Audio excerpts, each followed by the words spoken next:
Hi, this is Miro, OFWHK. Welcome to my vlog. So for today's video, ayan, nag-grab ako ng kamuti Q.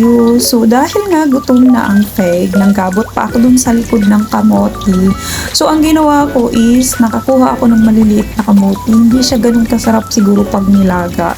So ang ginawa ko, para mas makakain ako ng mabilis, hiniwa ko muna siya ng maninipis. Mas masarap to is gawing chips. So nakapag-decide ako na gusto ko ng kamuti Q na mabilisan. So ayan nga, prinito ko muna siya. Iniwa ko siya ng slices, prinito ko siya ng siguro about 5 to 6 minutes. At bago ko siya lagyan ng sugar, gusto ko muna siyang i-crunchy para may kakaibang taste siya. So actually pala, bago ko siya sinalang kanina, nilagyan ko muna siya ng konting salt. Kinotig ko muna siya ng konting salt lang bago ko siya lalagyan mamaya ng sugar, para hindi naman ganun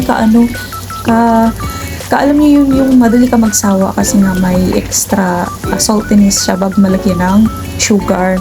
So ayan, bago mga 5 minutes muna yan siya ipaikot-ikot ko para mas mabilis nga. Patuloy lang siya ng paikot-ikot. Ayoko siyang i-stack para hindi naman yung iba sunog, yung iba isilaw pa. So ayan, ganyan ako kasi nga nasanay ako pag gumawa ako ng chips, alam niyo, hindi siya pwedeng i-stack. So natakot ako baka masunog doon sa kabila. So ayun, gagalaw-galawin lang siya. Ganun talaga, galaw-galawin, kasi pag ginagalaw-galaw mo siya, hindi talaga masarap, di ba? Oh sure. So kung ano-ano nang nasa isip ko, gutom na nga talaga ako. So yun na nga, kapag mabilis ang snacks, hindi na natin kailangan bumili sa labas.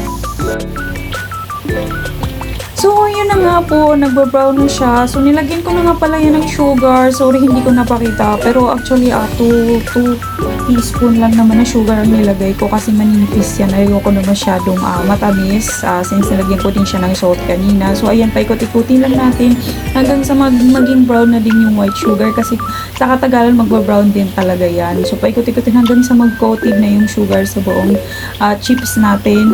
So, yan ang mabilisan kasi halos 5 minutes lang naman. Luto na yan siya, makakain agad tayo.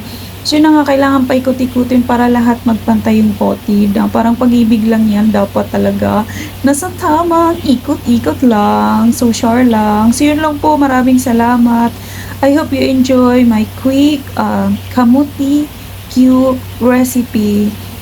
So, i-enjoy ko na tong ikainin kasi nag-crave talaga ako. So, ito wala akong gastos kasi binunot ko lang dun sa likod namin. So, yun lang po. Maraming salamat. Bye!